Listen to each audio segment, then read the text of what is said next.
Hey, what's up, guys? It's Segundo, aka The Candy Rain, and I got a lot of good feedback on a recent video I made. Well, recent. In the beginning of quarantine, I made a video of how to add a Zoom dance floor to your Twitch stream. You know, a lot of people asked me to do a video on my entire setup process, so we're gonna do that. Get into that right now. Here it is. We're gonna spend more time on the tech stuff and the inside and how I set up my OBS. If you're looking to stream as a DJ on Twitch, chances are you already know how to set up your audio, and it'll probably be different than mine. Yeah, without further ado, for you 15 very excited people, let's go ahead and get into it.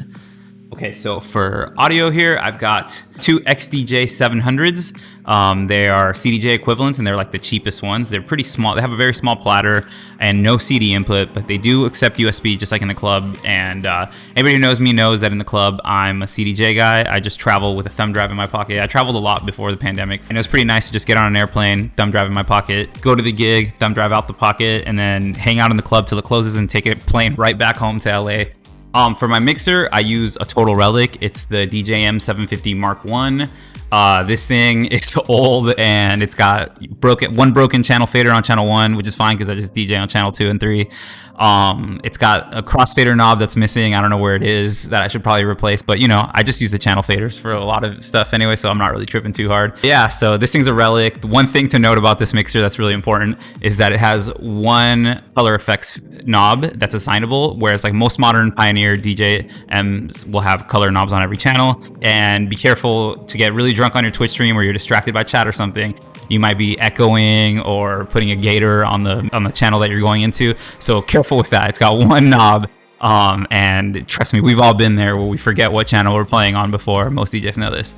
Even though usually I'm a full thumb drive guy, you know, when you DJ on Twitch, a lot of the time you're DJing for a lot longer than you would in a club and more often and to the same crowd. So you do need to mix it up a little bit, which is why I've plugged my laptop in, which if you can see by the two missing buttons, my laptop that doesn't get too much love or use. I'm a very big desktop PC guy and I DJ with a thumb drive. So you know, when you're DJing so often on stream and for such extended periods of time, it never hurts to have like the extra storage of your laptop and the streaming services that come with like Tidal on Serato or Spotify on DJ Pro, which is actually what I'm using. You know, like don't take requests or anything. We don't do that, but just nice to have something every once in a while to search something, just switch it onto the laptop and then I switch it right back to my thumb drive to keep my routine and vibes going.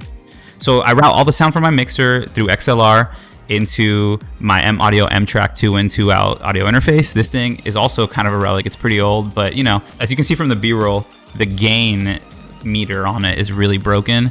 And I'm actually not redlining. It just looks like that all the time. So it's really hard to tell, but luckily, you know, I can see my levels in my mixer and I can see my levels on OBS. So don't worry about it. I'm not actually redlining into my audio interface. It's just got a broken readout.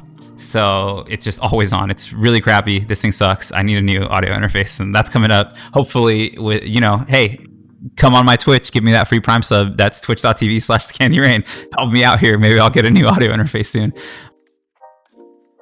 Okay, so that was all of the gear part of the tutorial, and now we're gonna go literally inside my computer and I'll put you guys through the software and what I actually use software-wise to stream and how I route everything in there.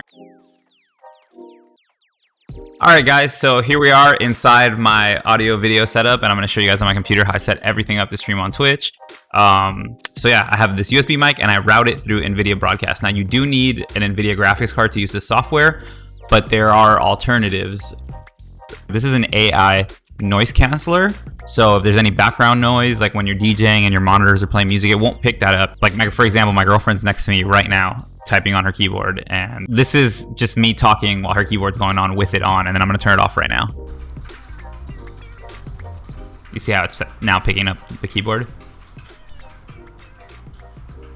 And then I'll turn it back on. Takes a little bit to get going. There it is. No more keyboard noises. And I put that into my mixer, which is Voicemeeter Banana. Anybody who's familiar with audio mixing in clubs or any sort of live audio mixer, this will make sense for. Otherwise, if you're not familiar at all with this stuff, I mean, I recommend if you're a DJ, you should probably know a little bit about audio routing. This is just basically an internal audio mixer on your computer, since I don't have an external one, and also has a noise gator, which is a less advanced way of doing what I'm doing on NVIDIA Broadcast. So you can actually just use this gator and you know, to avoid picking up noises that you're not trying to pick up. So this is basically just a mixer. I got my NVIDIA Broadcast in here. This is my audio interface coming from my DJ set, the M audio. And then these are my outputs. So it's just a really good way to mess with your sound outside of OBS. So yeah, this is my audio setup, and now we're gonna show you my Streamlabs OBS. But yeah, this is my stream. This is my starting soon screen. So here is my regular DJing scene. And there I am, there's my camera. My camera routing is a little peculiar because I also routed, just like the audio, through 3 different pieces of software before it gets in here. Right here is Snapchat camera. So I use the Snapchat camera to put on filters, just like, you know, turn yourself into an anime character and stuff like that. You know, turn yourself into like an anime character or Squidward, and that's really fun on stream, or like Patrick, or this like duck person. So you can do a lot of fun stuff with that. Okay, and then I reroute the Snapchat camera into NVIDIA Broadcast, which is the same software that had the noise canceller that we were using earlier. And you go into the camera tab, and I route the output from Snap Camera into here. But this has a background removal, an AI without a green screen, which is really useful if you, like me, live in a 1-bedroom apartment in downtown LA and there's nowhere to put a green screen. This is a nice solution. You do need an NVIDIA card for it. As far as my overlay and effects, I've got this border that I made in After Effects. You know, my events right there. There's a chat box, but I'm just gonna get rid of that. I honestly never have it turned on because I think it's kind of tacky to have your chat on your screen and stream. It's like not very cool design, especially since the actual Twitch chat is generally, someone's watching your Twitch stream, they're gonna have a chat box near them. My alerts are pretty cool. I made them custom as well. They take up like the whole screen, and I just thought nobody had kind of done stuff like that. That's my sub. There's my donations. There's my bits.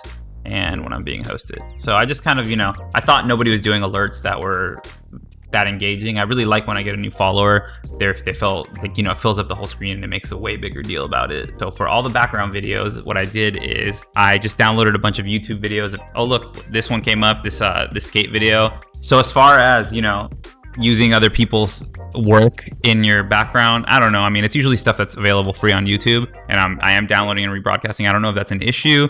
However, this particular video right behind me, I took from somebody who took it from GX1000, the skate filmer, the skate crew, and put aesthetic filters and music over it, and then re-uploaded it as their own. The big irony here is that GX1000 is one of my really good friends, so I've kind of stole the video back from someone who stole it from him, and I guarantee you that he would absolutely let me use this skate footage. I don't know who stole it and put the aesthetic stuff on it, but you know, this is the homies video. I'm taking it back and I'm using it on my backdrop. And that's just like my video loops that I've got set up. There's a bunch of stuff on there. I've also got, like, if I just want something specific, like I've got this like fluid graphic, and this will just loop over and over. This is just a cop falling on his face. That's really fucking funny to me. This is another legend, the Russian kid dancing in the club. I love that. And then I've got my Discord and Zoom dance floor, which I can't show right now because I'm not in a Discord or Zoom. But you can just, my entire backdrop gets taken over by either, if you watch my previous tutorial, you know that I do the Zoom dance floor, and now I've got it set up to where it's just exactly in my backdrop. So yeah, that's it. That's my whole setup. Thank you guys so much for watching. Make sure you follow me if you like the video. Give it a like, subscribe. Follow me on other platforms. You know, I'm on Twitch. That's where I stream for the most part. Keep watching. I'm gonna try to do more YouTube videos about other techniques that I use to stream. And yeah, cheers, guys.